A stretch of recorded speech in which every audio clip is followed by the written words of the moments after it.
नमस्कार। सिंपल समाचार में आज हम बात करेंगे किस तरीके से महंगाई दर में भारी गिरावट आई है।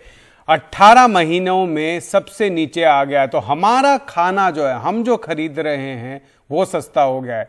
लेकिन एक चीज आप समझिए कि जब आप सस्ते में खाना खरीदते हैं, चाहे वो सब्जी हो, दाल हो, चीनी हो, अंडे हो, कुछ भी आप खरीद रहे हैं सस्ते में, तो वो जो उसका उत्पादन करता है उसको कम पैसे मिलते हैं। तो आप जब मंडी में जाके या अपने लोकल जो आपका सब्जी वाला है उसमें से बोलते हैं कि देखिए इस साल तो सब्जियों के दाम बढ़े ही नहीं, अरे बहुत सस्ते में टमाटर मिल रहे हैं, मटर कितना सस्ता हो गया है। हाँ, सब कुछ सस्ता हो गया है। आपके लिए बहुत अच्छा है, मेरे लिए बहुत अच्छा है, क्योंकि हम लोग खेती नहीं करते हैं, हम ये बेचते नहीं हैं। अगर अंडे सस्ते हो गए हैं मार्केट में या उसके दाम नहीं बढ़े हैं तो हमारे लिए अच्छा है। जो लोग अंडे खाते हैं, जो शाकाहारी, शुद्ध शाकाहारी हैं, अंडे छूते नहीं हैं, उनको फर्क नहीं पड़ता। लेकिन सब्जियां इतनी ज़्यादा सस्ती हो गई हैं कि लोगों के लिए खाने पर जितना खर्चा वो करते हैं वो घट गया है।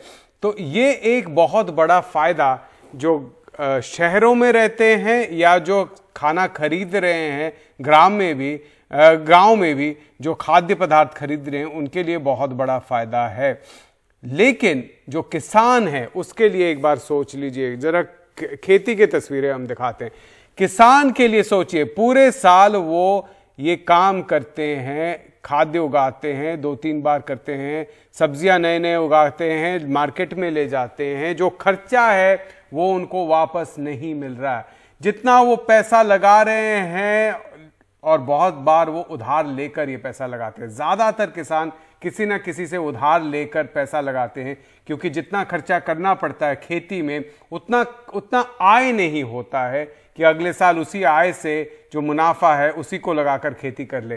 तो चाहे वो बैंक से कर्जा हो या चाहे वो किसी गांव के महाजन से कर्जा हो या आड़तिया जो खरीदता है उससे कर्जा हो, तो ये सारा मिलाकर आप देख लीजिए, इस पे बहुत खर्चा लगता है किसानों को, लेकिन वो किसान को पैसे वापस नहीं मिल रहे हैं। और आप देखिए, ये कंज्यूमर प्राइस इंडेक्स है, यानी कि जो उपभोक्ता देता है, इसके बीच में जो आड़तिया है या बिचौलिया है या जो रिटेलर है उसके मार्जिन भी है। जो आपके वहां पर सब्जी देता है वो भी 1 किलो आलू पे 2 रुपए अगर निकाल रहा है, तो आप सोच लीजिए कि किसान के पास कितना पैसा जा रहा है, किसान को कितना मिल रहा है, ये आप एक बार सोच लीजिए। तो यही हम कह रहे हैं कि ये बात हुई कि महंगाई दर तो घटी है, लेकिन किसान के लिए ये एक मुश्किल की बात जरूर हुई है।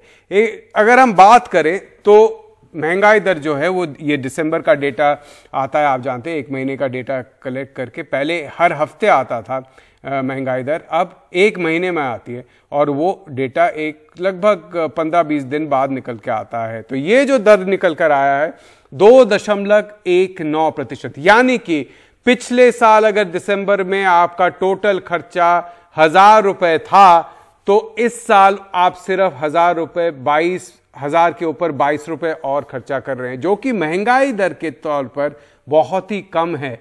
क्योंकि अगर यही 1000 रुपए आप बैंक में रख देते और आपको उस पर अगर 6-7% इंटरेस्ट मिल जाता तो आपका ये पैसा 60 रुपए हो जाता। तो आपका बैंक से रिटर्न जितना है महंगाई दर उससे काफी कम है, या आपका जो सैलरी बढ़ा है महंगाई दर शायद उससे भी कम है, क्योंकि सैलरी भी 5-6% जो मैनेजर लेवल पे है, सेल्स लेवल है, उनका बढ़ रहा है, 3-4% तो बढ़ा है। हाँ, कुछ लोगों का बढ़ा नहीं है, वो अलग बात है।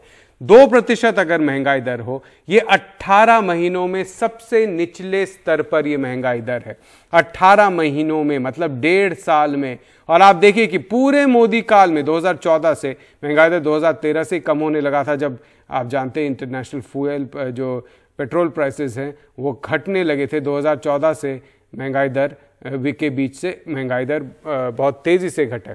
आप देखिए कि महंगाई दर जब 2.2 पे आ गया है, इसमें अब हम देखते हैं, इसका ब्रेकअप करके देखते हैं कि उपभोक्ता महंगाई, खाद्य महंगाई दर, यानी कि सब कुछ एक थाली में जो परोसा जाता है या आप पीते हैं या खाने में लगता है, इन सब को बनाकर उपभोक्ता खाद्य महंगाई दर बनता है, यानी कि कंज्यूमर फूड प्राइस इंडेक्स, वो 2.5% घट गया है।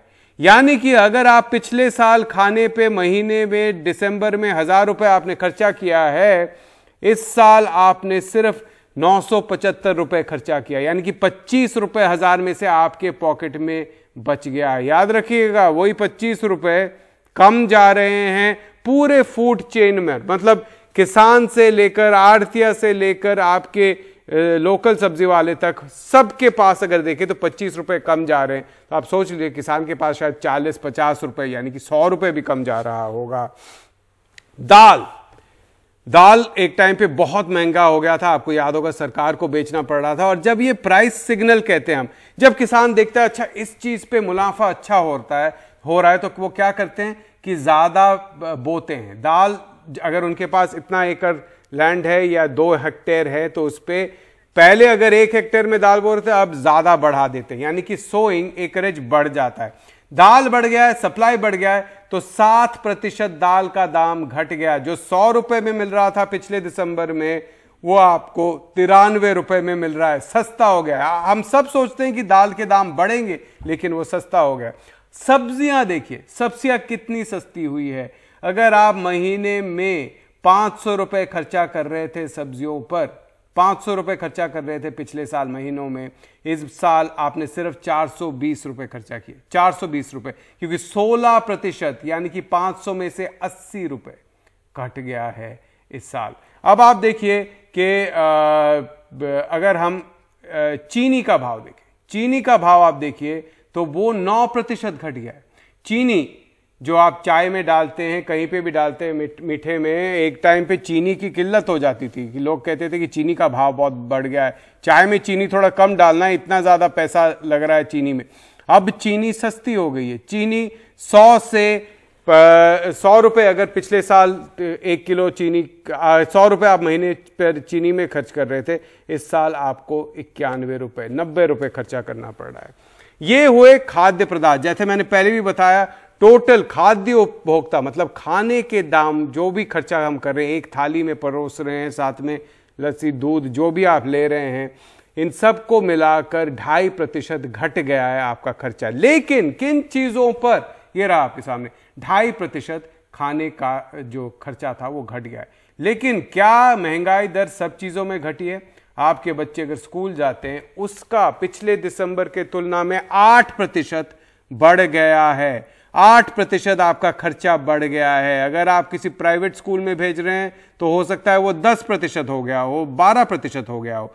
यानी कि जो लोग हैं जिनके, जो बच्चों पर खर्चा करना चाहते हैं एजुकेशन पर, या जो यंग लोग हैं जो एजुकेशन पर खर्चा कर रहे हैं, उनका 8% हर 1000 रुपए में 80 रुपए ज्यादा बढ़ गया है खर्चा।